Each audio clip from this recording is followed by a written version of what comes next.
মাদ্রাসার ছেলেদেরকে বলবো, মানুষের বাড়িতে দাওয়াত পড়া বন্ধ করে দেন।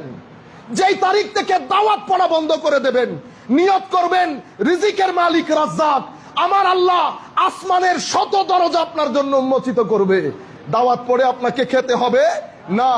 দাওয়াত পড়া, মানুষের বাড়িতে যাওয়া, হাসি ঠাট্টার পাত্র হওয়া, এটার মাধ্যমে টুপির ইজ্জত চলে যায়, পাঞ্জাবির ইজ্জত চলে যায়। ইভেন আপনার যে শরীয়ত তরিকত দিন, এটার ইজ্জতের মধ্যে বহু বড় একটা ড্যামেজ হয়েছে না? আপনারা কিছু কিছু মানুষ একটু রাগ করতেছেন, কৌজুর এরকম তো হয় না, বিয়ে দেন। বিয়ের প্রস্তাবের মধ্যে যখন মাদ্রাসার ছেলে তাকে কুঁকা কুঁকা করেন না, কেন করেন? কারণ সিলেবাস পরিবর্তন করে আমাদের ছেলেদের জন্য, আমাদের জন্য শুধু জানাজা রেখেছে, শুধু বিয়ে পড়ানি রেখেছে, এর পরবর্তীতে আপনার ঘরের দাওয়াত রেখেছে।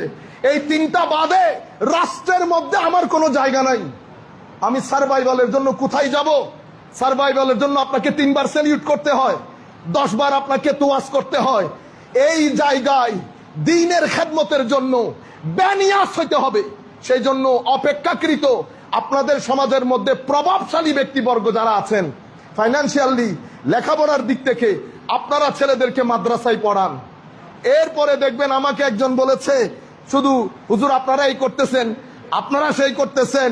2-4 জন ছেলে দেন, তারা জানবে সমাজের রগের উপর হাত রেখে, প্রভাবশালী ব্যক্তির চোখে চোখ রেখে জায়েজ বলতেও দ্বিধা করবে না, নাজায়েজ বলতেও দ্বিধা করবে না।